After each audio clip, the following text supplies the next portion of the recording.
அனிதா ராதாகிருஷ்ணன் அவர்களை வந்துட்டு தூத்துக்குடியில் வச்சு அரெஸ்ட் பண்ணியிருக்கிறாங்க. என்ன காரணம், எதுக்கு அரெஸ்ட்னு தெரியல, விசாரணைக்கு அழைச்சிட்டு போயிருக்கிறதா தான் அரெஸ்ட்?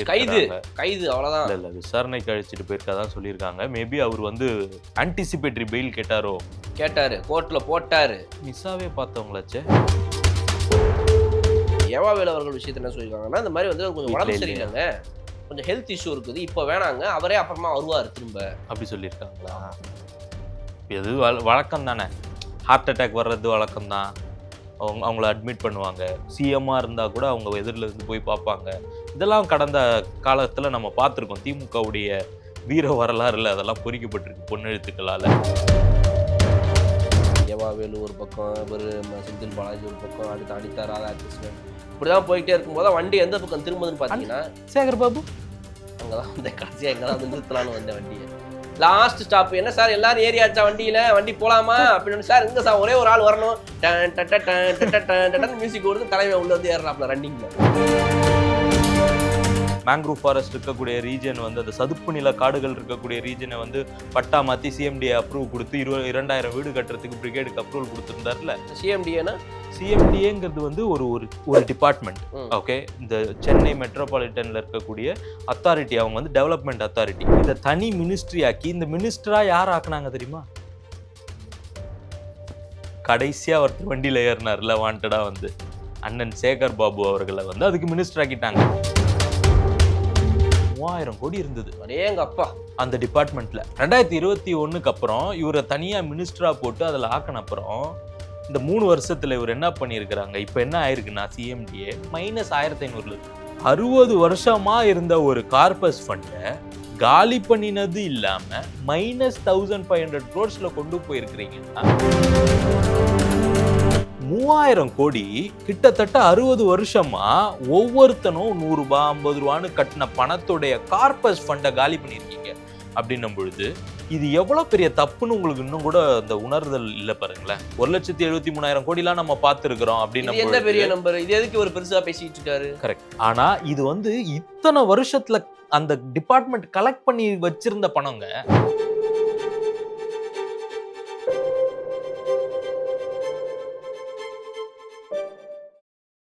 கடல் கண்ணாடி நேயர்களுக்கு வணக்கம். இன்று நம்முடன் இணைந்திருப்பவர் திரு ராஜசேகர் அவர்கள். வணக்கம். வணக்கம். அரெஸ்ட் பண்ணிட்டாங்களா? என்ன சிரிக்கிறீங்க? என்னங்க இது, கருப்பு சட்டை போட்டு வந்துருக்கிறோம் தெரியுதா? போராட்டம் பண்றீங்க? போராட்டம் பண்ண போறோம், எதிர்ப்பு தெரிவிக்க போறோம். பர்மிஷன் வாங்குனீங்களா போராட்டத்துக்கு? இல்லையே, தர முடியாதுட்டாங்க. 5 நாள் முன்னாடி பர்மிஷன் வாங்கணும்ல போராட்டத்துக்கு. ஓ, அதெல்லாம் ரூல்ஸ் டிஎம்கே பீரியட்ல கொண்டு வந்த ரூல்ஸ் தான். எங்களுக்கே 5 நாள் முன்னாடி பர்மிஷன் வாங்கணும். பொது இடங்கள்ல மறியல் பண்ணக்கூடாது, எங்க பர்மிஷன் கொடுக்குறாங்களோ அங்கதான் போராட்டம் பண்ணணும்லாம். பட் அந்த ரூல்ஸ் எல்லாம் உங்களுக்கு செல்லாது. உங்களுடைய மாணவர் அணிக்கு செல்லாது. எல்லாம் வயது முதிர்ந்த மாணவர் அணி, எல்லாம் முதியோர் கல்வி படிக்கிறாங்களா என்ன? இன்னைக்கு ராதாகிருஷ்ணன் அவர்கள், அனிதா ராதாகிருஷ்ணன் அவர்களை வந்துட்டு தூத்துக்குடியில் வச்சு அரெஸ்ட் பண்ணியிருக்கிறாங்க. என்ன காரணம், எதுக்கு? அரெஸ்ட்னு தெரியல, விசாரணைக்கு அழைச்சிட்டு போயிருக்கிறதா தான். அரெஸ்ட், கைது அவ்வளவுதான். இல்ல விசாரணைக்கு அழைச்சிட்டு போயிருக்கா சொல்லியிருக்காங்க. மேபி அவர் வந்து ஆன்டிசிபேட்டரி பெயில் கேட்டாரோ. கேட்டாரு, கோர்ட்ல போட்டாரு. மிஸ்ஸாவே பார்த்தவங்களாச்சே. கேட்கணும்ல. என்ன கேஸா? அதான் அப்ப ஒரு 2 வார்த்தை பாசமா அன்பா சிஎம் வந்து ஒரு அரசியல்னா அப்படித்தாங்க இருக்கும், முன்ன பின்ன பேசுவாங்க. இதை கூட சந்திக்க முடியலையா தாவேக்கானால? சந்திக்கிறாங்கல்ல, நீங்க தான் இப்ப சந்திக்கணும். Every action has its own reaction இல்லையா? நீங்க ஒரு மேலே ஒரு 4 வார்த்தை கொஞ்சம் எக்ஸ்ட்ராவா பேசதான் செய்வோம். ஏன்னா வந்து தோத்து போயிட்டோம், இத்தனை தொகுதிகளை தோக்க வச்சுட்டீங்களேன்ற ஒரு வருத்தம் இருக்கதான் செய்யும். வாய்க்கு வந்தபடி எல்லாம் பேசுறதுக்கு முதல்வர்ன்ற ஒரு ஒரு மேண்டேட் இருக்கு. சிஎம்மா இருக்கிறாங்க, அங்க அதுக்கு கொடுக்க வேண்டிய ரெஸ்பெக்ட் இருக்கு போஸ்ட்டுக்கு. இதெல்லாம் கான்ஸ்டிடியூஷனல் படி நடக்கிறது. இட் இஸ் எகெயின்ஸ்ட் லா. நீங்க அந்த மாதிரி மரியாதை குறைவா தரக்குறைவா வந்து ஒரு முதல்வரை வந்து பேசியிருக்க கூடாது. அது உங்களுக்கு தெரிஞ்சிருக்கணும். இல்ல, இதுக்கு முன்னாடி இதே மாதிரி திரு ஜோசப் விஜய் அவர்களை பத்தி பேசினப்ப எங்க மேலாம் எந்த ஒரு வழக்குமே போடலையே, இப்ப மட்டும் எதுக்கு வழக்கு? ஏன்னா அப்போ அவருங்க வந்து சிஎம்மா இல்லை, நீங்க வந்து சிஎம்மா இருந்தீங்க, டிஎம்கே ஆட்சியில் இருந்ததுனால வழக்கு போடல. ஆனா ஃபார் யுவர் இன்ஃபர்மேஷன், சிவாஜி கிருஷ்ணமூர்த்தின்னு ஒருத்தர் இருந்தார். ஆமா, அவர் மேடைகள் தோறும் தவறான வார்த்தைகள் பேசுவாரு, என்னென்னமோ பேசுவார். Though it was a DMK period, அவர் அரெஸ்ட் பண்ணியிருந்தாங்க. கரெக்டா? திமுக ஆட்சியிலேயே இருந்தாலும் அதை அரெஸ்ட் பண்ணியிருந்தாங்க. ஏன் பண்ணாங்க? சட்டம்னு ஒண்ணு இருக்கு இல்லையா? அது யார் இருந்தாலும், அது நீங்களே உங்களுடைய அதிகாரமே ஆட்சியில இருந்தாலும், சில விஷயங்கள உங்களால தடுக்க முடியாது. ஓகே. இது அதே மாதிரியான ஒரு நடவடிக்கை தான். நீங்க ஆன்டிசிபேட்டரி பெயில் கேட்டிருந்தீங்க. கோர்ட் என்ன சொல்லுச்சு? முடியாது, இதுக்கெல்லாம் தர முடியாதுன்ருச்சு. பேசும்பொழுது உங்களுக்கு யோசனை இருந்திருக்கணும். ஒரு எம்எல்ஏ, ஒரு சிட்டிங் எம்எல்ஏ, ஒரு முன்னாள் அமைச்சர், ஒரு சிஎம்ங்கிற ஒரு இது கொஞ்சம் கூட கிடையாது. அவங்களுக்கு எப்படி பேசணும்னு தெரியாதான்னு கேட்டாங்க ஜட்ஜ். அப்படின்னு கோர்ட் சொல்லுச்சுல்ல. ம். அதையும் நம்ம சொல்லணும் இல்லையா? ஏன் ம். கோர்ட் அந்த மாதிரி சொல்றாங்கன்னா, கோர்ட் ஆல்சோ இதுலலாம் இன்டர்வீன் பண்ண முடியாது. இந்த மாதிரியான விஷயத்துக்கு ஆன்டிசிபேட்டரி பெயில் கேட்கும்பொழுது, உங்களுக்கு தெரியாம நடந்த விஷயம் அப்படின்னா, நீங்க ஆன்டிசிபேட்டரி பெயில் கேட்கலாம். இல்ல பல ஆண்டுகளுக்கு முன்னாடி நடந்த விஷயம்னா, ஆன்டிசிபேட்டரி பெயில் கேட்கலாம். நீங்க வாண்டடா, வில்லிங்கா, வேணும்னு அவமரியாதை பண்ணியிருக்கிறீங்க. சிறுமைப்படுத்தியிருக்கிறீங்க. அப்ப நீங்க தெரிஞ்சு செய்த தவறுக்கு எதுக்கு ஆன்டிசிபேட்டரி பெயில் கேட்கிறீங்க? ஃபேஸ் இட்ன்னு கோர்ட் சொல்லிடுச்சு. இப்ப லெட் தெம் ஃபேஸ். எதுக்கு இப்ப வந்து ஒரு ஒரு ஒரு இது ஒரு பெரிய விஷயமாக்குறாங்க? இந்த மாதிரியான இஷ்யூல என்ன தெரியுமா நடக்கும் அதிகபட்சம்? 1 கூட்டு போய் விசாரிச்சு ஸ்பாட் பெயில் குடுப்பாங்க. இல்லையா கோர்ட் பெயில் குடுப்பாங்க. அப்படி இல்லன்னா ரிமாண்ட் பண்ணா 2 நாள், 3 நாள் பெயில் கிடைச்சிரும். வெளில வர போறீங்க. இன்னொரு பக்கம் வந்து ஏவாவேலு அவர்கள் அவர் வீட்ல தான் இருக்கிறாரு. எதுக்கு பொய் செய்திகள் போடணும்? தலைமறைவு தலைமறைவுன்னு சொல்லி. வீட்ல இருந்த நேரத்துக்கு போலீஸ் அவர கூட்டு வந்திருப்பாங்கல்ல. ம். எதுக்கு வீட்ல இல்ல அப்படின்னு சொன்னாங்க. தேடுறாங்க. ம். தேடிட்டே இருக்காங்களாம். கரெக்ட்டா தேடணுங்க. நீங்க எந்த ரூம் எல்லா ரூம்லயும் தேடணும் நீங்க. சும்மா போயிட்டு வாசல்ல நின்னுட்டு செக்யூரிட்டி கேட்டு திரும்ப வந்துட்டா எப்படி? செக்யூரிட்டிய கேட்டு திரும்ப வரமாட்டாங்க போலீஸ். உள்ள கண்டிப்பா அவங்க வந்து சர்ச் வாரண்டோட தான் இல்ல, போயிருக்கணும். இது வந்து செந்தில் பாலாஜி அவர்களுடைய இதுல. ஏவாவேலு அவர்கள் விஷயத்துல என்ன சொல்லியிருக்காங்கன்னா, இந்த மாரி வந்து அவருக்கு கொஞ்சம் வீட்ல உடம்பு இல்லையா? சரியில்லங்க. கொஞ்சம் ஹெல்த் இஷ்யூ இருக்குது. இப்ப வேணாங்க. அவரே அப்புறமா வருவாரு திரும்ப. அப்படி சொல்லியிருக்காங்களா? ஆமா. இது வழக்கம் தானே. ஹார்ட் அட்டாக் வர்றது வழக்கம் தான். அ வர்றதெல்லாம் வழக்கம் தான். அரெஸ்ட்ன்னு கூட்டு போனாங்கன்னா, டக்குனு ஹார்ட் அட்டாக் வந்துரும். அ சர்ஜரியே பண்ண வேண்டியது இருக்கும். அவங்கள அட்மிட் பண்ணுவாங்க. சிஎம்மா இருந்தா கூட அவங்க எதிர்ல இருந்து போய் பார்ப்பாங்க. இதெல்லாம் கடந்த காலத்துல நம்ம பார்த்துருக்கோம். திமுகவுடைய வீர வரலாறுல அதெல்லாம் பொறிக்கப்பட்டிருக்கு பொன்னெழுத்துக்களால. பொன்னெழுத்துக்களால பொறிக்கப்பட்டிருக்கு. அதாவது இப்ப வந்துட்டு என்ன ஒரே ஒரு கேள்வி. பார்ட்டி ஃபண்டுன்னு ஏன்யா இது கேட்டீங்க. பண்றீங்கன்னு ஒரு கேள்வி. இப்ப அதுக்கு தொடர்ந்து பார்ட்டி ஃபண்டா பேசுற நீ அப்படின்னு இல்ல அந்த மாதிரி ஒரு பழிவாங்கும் நோக்கம் அப்படின்ற மாதிரி ஒரு சின்ன இடத்துல இத கொண்டு போய் வைக்க முடியாது. அ. சி லா is taking its own course. இது ஒரு ஒரு ஒரு நடைமுறை. இது இப்படிதான் நடக்கணும்னு இருக்கு இல்லையா? ஏற்கனவே எஃப்ஐஆர் ஃபைல் ஆயிருக்கு. அந்த எஃப்ஐஆர்ல ஆக்ஷன் எடுக்குறாங்க. ஏவாவேலுவோட இஷ்யூ எடுத்தீங்கன்னா, அந்த எஃப்ஐஆர் வந்து ப நாங்க வந்து ஆக்ஷன் எடுக்க மாட்டோம்னு சொல்லி ஸ்டாண்ட் வச்சிருந்தாங்க. இப்ப அந்த ஸ்டாண்ட மாத்திருக்காங்க. இல்ல நாங்க ஆக்ஷன் எடுப்போம் அப்படின்னு இப்ப கவர்ன்மென்ட் மாறுன உடனே அந்த ஸ்டாண்ட் எடுக்குறாங்க. கரூர் இஷ்யூ, செந்தில் பாலாஜி இஷ்யூ எடுத்த வரைக்கும் ஏற்கனவே 5 பேர்கிட்ட அரெஸ்ட் பண்ணியிருக்கிறாங்க. அதுல அவங்க குடுத்திருக்கக்கூடிய வாக்குமூலங்கள், அவங்களுடைய சிடிஆர் ரிப்போர்ட்ஸ், அதாவது அவங்களோட கால் டைரக்டரி ரிப்போர்ட்ஸ், அதுக்கப்புறம் அவங்க யார் கூட உரையாடல் பண்ணியிருக்காங்க, செந்தில் பாலாஜியோட தம்பியோட அவங்களுக்கு என்ன மாதிரியான தொடர்பு அப்படிங்கிறதெல்லாம் எவிடன்ஸ் எடுத்துட்டு அதுக்கப்புறம் அங்க போறாங்க. இதெல்லாம் வந்து it is taking its own course. இல்லங்க இப்ப செந்தில் பாலாஜி அவர்கள வந்துட்டு நீங்க இது பண்ணா ஒரு ஒரு கேஸ் போடலாம். எல்லா பக்கமும் அட்டாக் பண்ணா ஒரு மனுஷன் என்னங்க பண்ணுவாரு? எல்லாத்துலயும் மூக்க நுழைச்சா என்ன பண்றது? ஒண்ணு ஒரு பக்கம் வந்து மின்சாரத்துறை ரீதியா வந்துட்டு துறை ரீதியான விஷயங்கள் போய்க்கிருக்கு. அது ரைட் ஒரு பக்கம் ஓகே. இன்னொரு பக்கம் பார்த்தீங்க அப்டின்னா, அப்ப திடீர்னு வந்து 35,00,00,000 வந்துட்டு ஒவ்வொருத்தவங்ககிட்ட தாவேக்காவோட எம்எல்ஏக்கள்ட்ட பேரம் பேசுனாங்க. அது எங்கடா கனெக்ஷன் போகுதுன்னு பார்த்தா, கிட்டு கிட்டு கிட்டு கிட்டுன்னு சுத்தி எல்லாம் போய் செந்தில் பாலாஜிட்ட நிக்குது. எவ்வளோதாங்க காசு வச்சிருக்கீங்க? ஒரு 20 பேர வாங்கணும்னு பிளான் பண்ணதா சொல்றாங்க. 20, 30, 40ன்னு கூட சில செய்திகள்லாம் போடுறாங்க. ஒரு 20 பேருன்னு வச்சா கூட 700 கோடி வச்சிருக்கிறீங்களா? யார்கிட்ட அவ்வளோ காசு இருக்குன்னு நெனச்சுட்டு நான் இருக்கீங்க? இருக்குது போல் இருக்கு. அவ்ளோ வச்சிருக்கு போல் இருக்கு. எங்கிட்டு வச்சிருக்கிறீங்க? அதெல்லாம் அதெல்லாம் தேடி கண்டுபிடிக்கணும்ல? அதெல்லாம் எதுவும் கிடையாது. இல்லையா? யாரோ எவனோ ஒருத்தன் 4 பேர் வந்து 4 விதமா எதையோ பேசிக்கிட்டு இருப்பான். அவன் உடனே டக்குன்னு பேர காட்டுவான், கைய காட்டுவான். உடனே அவன் பேச்ச கேட்டுட்டு நம்பிட்டு இது பண்றதா? கேஷ் 10,000 தான் வச்சிருந்தாரு. ம். நீங்க எவ்வளோ வச்சிருக்கீங்க கேஷ்? ப ப ப ப ப 8,000. 8,000 இருக்கா? ம். அவரு லண்டன் போயிருக்கிறாருன்னா, நீங்க அட்லீஸ்ட் ஜெர்மனி வரைக்கும் போயிட்டு வந்துடலாமா? இல்லங்க. அதாவது ஏவாவேலு ஒரு பக்கம், இவரு செந்தில் பாலாஜி ஒரு பக்கம், அடுத்து அனிதா ராதாகிருஷ்ணன். இப்படிதான் போயிட்டே இருக்கும்போது தான் வண்டி எந்த பக்கம் திரும்புதுன்னு அண்ட் பார்த்தீங்கன்னா, சேகர் பாபு? அங்க தான் வந்தேன். கடைசியா இங்க தான் வந்து நிறுத்தலான்னு வந்தேன் வண்டிய. Last stop. "என்ன சார் எல்லாரும் ஏறியாச்சா வண்டியில? வண்டி போலாமா?" அப்படின்னு. "சார் இங்க சார் ஒரே ஒரு ஆள் வரணும்." டன் டட டன் டட டன் டடன்னு மியூசிக் ஓடுது. தலைவன் உள்ள வந்து ஏறுறாப்ல ரன்னிங்ல. என்ன இது? அவர எதுக்குங்க என்னவங்க பண்ணாரு அவரு? அவரு பண்ணாருல்ல, இப்ப பார்க்கலையா நீங்க? என்ன இந்த பண்ணாரு? பிரிகேட் இஷ்யூ பார்த்திருப்பீங்க. என்னது? ராம்சார் லேண்ட்ல வந்து அவரு வந்து அந்த மேங்க்ரூவ் ஃபாரஸ்ட் இருக்கக்கூடிய ரீஜன் வந்து அந்த சதுப்பு நில காடுகள் இருக்கக்கூடிய ரீஜனை வந்து பட்டா மாத்தி சிஎம்டிஏ அப்ரூவ் கொடுத்து 2000 வீடு கட்டுறதுக்கு பிரிகேடுக்கு அப்ரூவல் கொடுத்திருந்தாருல. அவருக்கும் அதுக்கு என்ன சம்பந்தம்? அவரு தானே சிஎம்டிஏக்கு மினிஸ்டரா இருந்தாரு. என்ன சிஎம்டிஏன்னா? சிஎம்டிஏங்கிறது வந்து ஒரு ஒரு ஒரு டிபார்ட்மெண்ட். ம். ஓகே. இந்த சென்னை மெட்ரோபாலிட்டன்ல இருக்கக்கூடிய அத்தாரிட்டி. அவங்க வந்து டெவலப்மெண்ட் அத்தாரிட்டி. ஃபார் எக்ஸாம்பிள் இப்ப கேகே நகர் இருக்கு, அண்ணா நகர் இருக்கு. இந்த அண்ணா நகர் வந்து ரொம்ப வருஷமா கிடையாது. ஸோ அண்ணா நகருங்கிறத ஒண்ண உருவாக்கினது இந்த சிஎம்டிஏ. Planned development. ஒரு சிட்டியோட பிளான் டெவலப்மெண்ட் பண்ணக்கூடிய அத்தாரிட்டி தான் சிஎம்டிஏ. அது வந்து ஒரு சின்ன டிபார்ட்மெண்ட். அப்ரூவல் குடுக்குற ஒரு டிபார்ட்மெண்ட். 1960கள்ல இருந்து இயங்கிக்கிட்டு இருக்கு. இந்த சின்ன டிபார்ட்மெண்ட் என்ன பண்ணுது? அது அது எப்படி வருமானம் பண்ணும்னா, இப்ப நீங்க ஒரு வீடு கட்ட போறீங்கன்னு வைங்க. அதுக்கு ஒரு ஃபீஸ் கட்டுவீங்க. நான் இந்த 2 மாடி வீடு கட்டுறேன் அப்படின்னு சொல்லிட்டு எழுதி குடுத்தீங்கன்னா, அவங்க அப்ரூவல் குடுப்பாங்க. அதாவது CMDA approved flats, CMDA approved ஆமாமாமா. அபார்ட்மெண்ட்ஸ்ன்னு போடுது இல்லையா? Correct, correct. அந்த அப்ரூவலுக்கு அவங்க வந்து ஒரு ஃபீஸ் போடுவாங்க. இந்த அபார்ட்மெண்ட் கட்டுறியா? இவ்வளோ ரூவா ஃபீஸ் கட்டணும். கவர்மெண்ட்டுக்கு அந்த பணம் போயிரும். இது வந்து 1960கள்ல இருந்து இதுவரைக்கும் நடந்துட்டே இருக்கு. இந்த மாதிரியான பணம் வந்து அவங்களுக்கு போகும். இந்த பெரிய பெரிய அபார்ட்மெண்ட்ஸ்லாம் கட்டுறாங்கல்ல, high high level high rise buildings, apartment. High rise buildings, இந்த டபுள் டவர் அபார்ட்மெண்ட்ஸ் எல்லாம் கட்டுறாங்க 30 இல்லையா? மாடி, 50 மாடி. அதுக்கெல்லாம் ஒரு தனி சார்ஜ் போடுவாங்க. அண்ட் அந்த அப்ரூவல் குடுக்கறது மட்டும் இல்லாம, அந்த பிளானையும் அவங்க அப்ரூவல் வாங்கணும். பிளான் அப்ரூவல்னு வாங்க. இப்ப நீங்க வீடு வாங்க போறீங்கன்னா, பிளான் அப்ரூவல் இருக்கான்னு பேங்க்ல ஆமா. கேட்பாங்க. சோ அதெல்லாம் இவங்க தான் குடுப்பாங்க. இது சென்னை சிட்டிக்கு. அவ்வளவுதானே. சிட்டிய தாண்டி வெளிய போனீங்கன்னா, டிடிசிபின்னு சொல்லுவாங்க. ம். சிட்டிக்கு வெளிய இருக்க ரூரல் ஏரியால டிடிசிபி. உங்க சொந்த ஊர் பக்கம்லாம் வெளில திருச்சி அவுட்டர்லாம் லேண்ட் வாங்குனா டிடிசிபி அப்ரூவ்டு ம். பிளாட்ன்னு போடுவான். ம். இங்க வீடு கட்டுறதுக்கு உரித்தானது. ஸோ இந்த மாதிரியான பணம் வந்து இந்த டிபார்ட்மெண்ட்டுக்கு, சிட்டி டிபார்ட்மெண்ட்டுக்கு சிஎம்டிஏக்கு வரும். சரி. இத 2023ல 22ல நினைக்கிறேன் தனி மினிஸ்ட்ரியாவே ஆக்குனாங்க. நல்லது தானேங்க. இந்த என்னங்க ஒரு ஒண்ணும் கிடையாது. வரப்போறாங்க. சார் நான் வீடு கட்டணும் சார்ன்ற போறாங்க. ஒரு 5 பேர அனுப்பி போயிட்டு பார்த்துட்டு, இந்த இடம் ஒழுங்கா இருக்குதா? தரமான கட்டிடங்கள் கட்டப் போறாங்களா? இல்லையா? இந்த இடம் வந்து ஒரு இதுக்கு தோதானதா இருக்குதா? அதெல்லாம் பார்த்து 10 மாடினா 10 மாடி தாங்குமா அந்த இடத்துல? அதெல்லாம் பார்த்து அழகா இருந்துச்சுன்னா அப்ரூவல். இல்லையா ரிஜெக்ஷன். அப்படித்தானே பண்ண போறாங்க. கரெக்ட். அப்படிதானே பண்ணணும். அப்படித்தானே பண்ணாங்க. அப்படிதானே பண்ணணும். என்ன பண்ணியிருக்காங்க, இத தனி மினிஸ்ட்ரி ஆக்கி, இந்த மினிஸ்டரா யார் ஆக்குனாங்க தெரியுமா? கடைசியா ஒருத்தர் வண்டியில ஏறினார்ல வாண்டடா வந்து. அண்ணன் சேகர் பாபு அவர்கள வந்து அதுக்கு மினிஸ்டர் ஆக்கிட்டாங்க.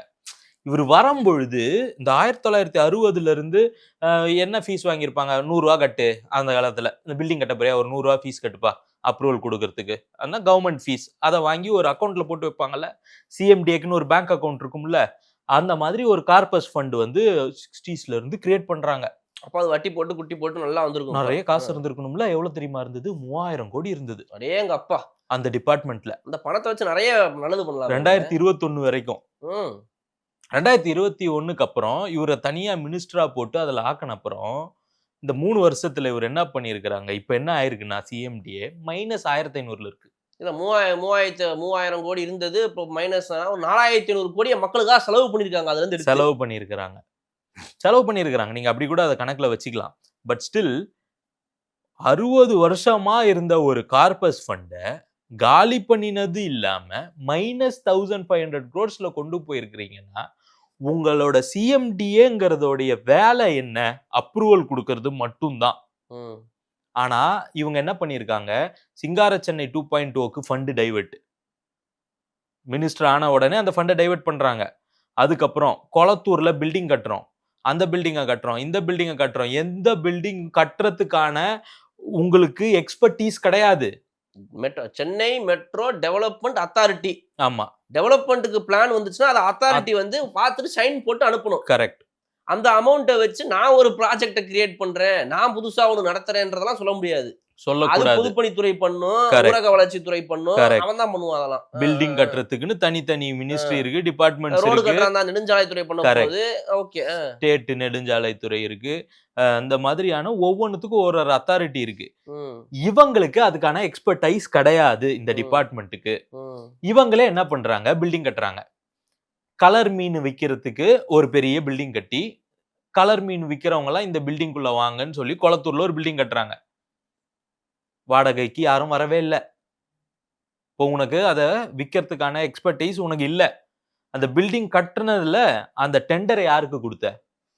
அவன் நம்ம ஆளுங்க 10 பேர் இருப்பாய்ங்க. ம். ஸோ ஹைக்டு டெண்டர் எல்லாமே எக்ஸூபரண்ட்லி ஹைக்டு டெண்டர்ஸ். இந்த மாதிரி மட்டும் கடந்த இந்த 3-4 வருஷத்துல 4500 கோடி நீங்க வந்து காலி பண்ணியிருக்கீங்கன்னா 4500 கோடிக்கு இன்னொரு ஒரு புது சென்னையே பக்கத்துல ரெடி பண்ணியிருந்திருக்கலாமே. அதுதான் பண்ணியிருக்காங்க. ம். சென்னைலாம் இல்ல. அந்த பணம் தான் எங்கேயோ போயிடுச்சு. அந்த பணம் எங்க போயிடுச்சுன்னு தெரியல. அதுக்கு ஒரு வெள்ளை அறிக்கை வேணும். அந்த பணம் எங்க போச்சுன்னு தெரியல. யாருக்கு டெண்டர் குடுத்தீங்க? என்னென்ன டெண்டர் எடுத்தாங்க? இந்த டெண்டர் குடுத்த வேல்யூவும், அங்க செயல்படுத்தி இருக்கிறதும் ஆக்சுவல் பிரைஸ் தானா? நீங்க 10 கோடி ரூபாய் ஒரு பில்டிங் கட்டணும்னு போட்டிருக்கீங்கன்னா, அது நிஜமாலே 10 கோடி ஆகுமான்னு ஆடிட் பண்ணணும். பண்ணினார்னா மாட்டுவார். இங்க தான் வந்து இந்த சிஎம்டிஏக்கு ஏன் மினிஸ்ட்ரி குடுத்தாங்கன்னு தெரியுதா உங்களுக்கு? பார்ட்டி ஃபண்டுன்னு ஒண்ணு சொன்னாங்கல்ல. ம். ஸ்கொயர் ஃபீட்டுக்கு ரூ. 100 கேட்டாங்க சார். ம். சொன்னாங்கல்ல. இந்த பில்டர்ஸ்லாம் அசோசியேஷன்ஸ்லாம் ம். வரும்பொழுது, ம். நாங்க ஒரு வீடு கட்டுறோம்னா ஸ்கொயர் ஃபீட்டுக்கு இத்தன ரூவா. அப்ப ரீசென்ட்டா வைகோ கூட சொல்லியிருந்தாருன்னு நெனைக்கிறேன். ஸ்கொயர் ஃபீட்டுக்கு பணம் கேட்டிருக்கானுங்களே அப்படின்னு சொல்லி சொன்னாரு இல்லையா? ம். இதான் அந்த மினிஸ்டர் கிட்ட ரவுட் பண்ணது. ஏன்னா இது வெறும் அதிகாரிகளுடைய கண்ட்ரோல்ல இருந்தத நீங்க வாண்டடா மினிஸ்டருடைய அதிகாரத்துக்கு மாத்தி இந்த மாதிரி ஒரு பெரிய தப்பு பண்ணியிருக்கீங்க. ஏங்க 4500 கோடிய செலவு பண்ணி மக்களுக்காக வந்துட்டு இப்ப சென்னையே மாறலையா? 3 வருஷத்துல சிங்கப்பூர் மாரி மாறிடுச்சு. அதான் அந்த 4500 கோடி தான் மாறி இருந்திருக்கும். ஆமா, நான் கூட இப்ப சிங்கப்பூர்ல இருந்து தான் வரேன். நிஜமா? ஹெலிகாப்டர் வந்து இப்படி மாடியில நின்னுச்சு. நிஜமா? சென்னை தானே சிங்கப்பூர். ம். நாங்களும் ஒரு ஹெலிபேட் கட்டலாம்னு தான் இருக்கோம். சின்னங்கப்பூர் ஆயிடுச்சா? ம். சிங்கப்பூர் இல்லங்க நல்லா இருக்குதுங்க. வளர்ச்சி தெரியுதுல்ல. கண்ணுக்கு முன்னாடி தெரியுது. எங்க? தெரியுதுங்க. இப்ப ரோடுலாம் வெளிய போனோம்னா கண்ணாடி மாரி இருக்கு. அப்படியே மூஞ்சிய பார்த்து அப்படியே பல் தேய்ச்சு சாப்பாடெல்லாம் போட்டு சாப்பாடு அப்படியே அள்ளி பாட்டி திங்கிற மாரி இருக்குது. அந்த மாரி இருக்குது ஒரு நல்ல ரோடு வசதி இருக்கு. குப்பை தொட்டியா இருக்கும்னு நினைக்கிறேன். இல்லங்க. மத்தியானம் சாப்பிட்டு ஹோட்டல்காரன் வெளிய கூட்டிட்டு இல்லங்க. போயிருப்பான். நிஜமா ரோடு அப்படி இருக்குதுங்க. அந்த மாரி இருக்குது. அப்படியா? இப்ப இந்த கடந்த 3 வருஷத்துல சென்னை பார்த்தீங்க அப்படின்னா, இந்த 4500 கோடி நான் அதான் யோசிச்சு பார்த்தேன். 4500 செலவு பண்ணி ஆக்சுவலா என்ன ஆயிருந்திருக்கணும்னு யோசிச்சு பார்த்தா, இப்ப இருந்திருக்கணும். ஓகே. என்ன ஆயிருக்குதுன்னு பார்த்தா, அது ஆயிருக்கு. அது ஆயிருக்கு. அது 4500 கோடி தெரியுதே. கண்ணு முன்னாடி தெரியுதுல்ல நமக்கு. 4500 கோடி உங்களுக்கு எக்ஸ்பர்டைஸ் இல்லாத ஒரு விஷயம். அது அத்தாரிட்டி குடுக்க வேண்டிய கையெழுத்து போட்டு அப்ரூவல் குடுக்க வேண்டிய ஒரு டிபார்ட்மெண்ட். ஏகப்பட்ட பில்டிங்க கட்டியிருக்கேன்னு கணக்கு காட்டியிருக்கிறீங்க. இல்ல நீங்க கரெக்ட்டா தான் சொல்றீங்க. 4500 கோடின்ற நம்பர்லாம் கரெக்ட்டா சொல்றீங்க கரெக்ட். தெளிவா. பக்கா. ம். ஏன்னா, பக்கா. அப்போ ஒரு ஒரு பில்டிங் கட்டுறோம். ஒரு வீடு வாங்குறோம். ஒரு நல்ல ஒரு பாஷான ஏரியால வந்துட்டு ஒரு ஓரளவுக்கு மினிமமா இப்ப இந்த ஐடி ஆளுங்கலாம் இருக்கிற இந்த சோழிங்கநல்லூர், ஓஎம்ஆர் சைட்லாம் வாங்குனா ஒரு 1 கோடி, 1.5 கோடி வீடு சொல்றாங்க மினிமமாவது. அப்ப அந்த மாரி ஒரு வீடே 1 கோடி, 1.5 கோடி கிடைக்கும். ஒரு ஈசிஆர்ல பங்களா வாங்குனா ஒரு 20 கோடி, 25 கோடின்னா, அப்ப 250, 2500ன்னா அப்ப எவ்வளோ பெரிய பில்டிங்கு, எவ்வளோ என்னென்னமோலாம் வந்திருக்குங்க. 4500 கோடிய நீங்க வேற எதுல இருந்தாவது பட்ஜெட் அலோகேட் பண்ணி செலவு பண்ணியிருந்தீங்க. இல்ல அதுல வந்து ஏதோ ஒரு ஊழல் நடந்திருக்குன்னா கூட என்னால அத வந்து புரிஞ்சிக்க முடியுது. ஓகே. நீங்க இந்த டிபார்ட்மென்ட்க்கு ஊழல் பண்ணியிருக்காங்கன்னு நம்ம பார்க்குறோம். இந்த மின்சாரத்துறையில இதுக்கு பட்ஜெட் அலோகேட் பண்ணி ஃபண்ட் எடுக்குறாங்கன்னா ஓகே. புரியுது. அதுல வந்து ஒரு கமிஷன் வைக்கிறாங்கன்னு. 3000 கோடி கிட்டத்தட்ட 60 வருஷமா ஒவ்வொருத்தனும் ரூ. 100 ரூ. 50ன்னு கட்டின பணத்துடைய கார்பஸ் ஃபண்ட காலி பண்ணியிருக்கீங்க. அப்படின்னும் பொழுது, இது எவ்வளோ பெரிய தப்புன்னு உங்களுக்கு இன்னும் கூட அந்த உணர்தல் இல்ல பாருங்களேன். ஏன்னா இது வந்து ஏதோ ஒரு நம்பரு. நம்ம இத விட பெரிய நம்பர்லாம் பார்த்திருக்கிறோம். 1,73,000 கோடிலாம் நம்ம பார்த்திருக்கிறோம் இது அப்படின்னும் என்ன பொழுது பெரிய நம்பர்? இது எதுக்கு இவரு பெருசா பேசிட்டு இருக்காரு? கரெக்ட். ஆனா இது வந்து இத்தன வருஷத்துல அந்த டிபார்ட்மெண்ட் கலெக்ட் பண்ணி வச்சிருந்த பணங்க. இப்ப 60 வருஷத்துல எங்க தாத்தா வந்து இங்க வீடு கட்டினாருன்னா, அப்ப அவரு வந்து இந்த அப்ரூவலுக்கு பணம் கட்டியிருந்தாருன்னு வைங்க. அந்த பணம் அதுல இருக்கு. கவர்மெண்ட்டுக்கு மக்களுக்கு உதவத்துக்கு ஏதாவது ஒரு காலத்துல உதவி இருக்கணும் அந்த பணம். It is called corpus fund. இவ்ளோ வருஷமா சேர்த்து வச்சிருக்கிற பணம். அதுக்குன்னு ஒரு வட்டி வந்திருக்கும்ல. இன்ட்ரெஸ்ட் வந்திருக்கும்ல பேங்க்ல இருந்து. அதெல்லாம் அதுல ஆட் ஆயிருக்கும்ல. எல்லாம் போய் மைனஸ்ல கொண்டு போய் நிறுத்தி இருக்கிறீங்கன்னா, அப்புறம் நீங்க வந்து கடந்த 5 வருஷத்துல வளர்ச்சின்னு எத பத்தி பேசுறீங்கன்னு எனக்கு புரியலையே சார். பில்டிங் கட்டுறதுக்கு தனி டிபார்ட்மெண்ட் இருக்கா இல்லையா? பப்ளிக் வெல்ஃபேர் டிபார்ட்மெண்ட் இருக்கா இல்லையா? இருக்கு. அவங்க கிட்ட குடுத்தா அவங்க முறையா டெண்டர் விட்டு பில்டிங் கட்டுவாங்களா இல்லையா? கட்டணும். அதுக்கான இன்ஜினியர்ஸ் அங்க இருப்பாங்க. ம். சிவில் இன்ஜினியர்ஸ் அங்க இருப்பாங்க. எதுக்கு? இந்த பில்டிங்கோட டெண்டர அப்ரூவ் பண்றதுக்கு ஒரு கமிட்டி இருக்கும். அவங்க வந்து சாங்ஷன் பண்ணுவாங்க. சோ உங்களால பெரிய அளவுல வந்து ஒண்ணும் பண்ண முடியாது. ரூ. ம். 10 பொருள ரூ. 12 போடலாம். ரூ. 30 போட முடியாது. ம். ஆனா இங்க போட வேண்டியது தான். எக்ஸ்பர்டைஸே இல்ல. அவன் ம். கொண்டு வந்தத எடுத்துன்னு வந்து கரெக்ட்டா தான் பண்றானான்னு டெஸ்ட் பண்றதுக்கோ, செக் பண்றதுக்கோ, அத வேலிடேட் பண்றதுக்கான ஆஃபிஷியல்ஸ் கூட இங்க கிடையாது. இங்க இருக்கிற ஆஃபிஷியல்ஸ்க்கு அந்த அதிகாரமும் கிடையாது. சிஎம்டியில் இருக்கிற அஃபீஷியல்ஸ்க்கு அந்த அதிகாரமும் கிடையாது. இன்ஸ்பெக்ட் பண்ணி சைன் பண்றாங்க இல்லையா, அந்த அதிகாரம் கூட சிஎம்டியில் இருக்க அஃபீஷியல்ஸ்க்கு கிடையாது. ஆனா அவங்க டெண்டர் கொடுத்துருக்காங்க, அவங்க பில்டிங் கட்டியிருக்கிறாங்க. 3000 கோடி போய் இப்போ 4500 கோடி நஷ்டத்துல இருக்கு. சிஎம்டிஏங்கிற ஒன்று மினிஸ்ட்ரி ஆக்கி ஒரே ஒரு ஆளை தான் போட்டேன். டோட்டல் க்ளாஸ் முடிச்சிட்டாங்க. இப்போ அதை மினிஸ்ட்ரியில இருந்து எடுத்து திருப்பி அதை டிபார்ட்மெண்ட்டாவே புது கவர்மெண்ட் மாத்திருக்காங்க. சட்ட TVK ரீதியாக government. எந்த ஒரு இதுவாக இருந்தாலும் வழக்கு தொடுக்க சொல்லுங்க. சந்திக்கிறதுக்கு திமுக தயார். ஆதாரம் இருக்கா? அது ஆதாரம் விட்டீங்க இருக்கா? பாருங்க. அது ஆதாரத்தை விட்டீங்க. காட்டுங்க சார். ஆதாரம் இல்லாம பேசாதீங்க. நாங்களும் ஆதாரம் கேட்போம் காட்டுங்க. ஆதாரம். கேட்டா நீங்க காட்டுவீங்களா? என்ன ஆதாரம்? மிசாக்கு ஆதாரம் வச்சுக்கிறீங்களா? இருக்க நிறைய ஆதாரம் என்ன இருக்கு. இருக்கு? மிசாங்கிறது வந்து ஒரு அந்த காலத்திலேயே அப்பவே வந்து மிசாவையே சிந்திச்சவங்க திமுக. அப்படின்னு எப்போ சொல்றீங்க? எப்பளும் 2005க்கு அப்புறம் சொல்றீங்க. அதுக்கு முன்னாடி அப்ப இருந்தவங்களுக்குலாம் அது என்னங்கிறது தெரியும். அப்ப போய் அவங்ககிட்டயே போயிட்டு இப்ப உங்ககிட்ட இருந்து நான் உங்க பாக்கெட்ல இருந்து 10 ரூபாய் அடிச்சுட்டு நான் 10 ரூபாய் அடிக்கவே இல்லைன்னு சொன்னா நீங்க சப்பு காது மேல அடிச்சு வச்சுடுவீங்க.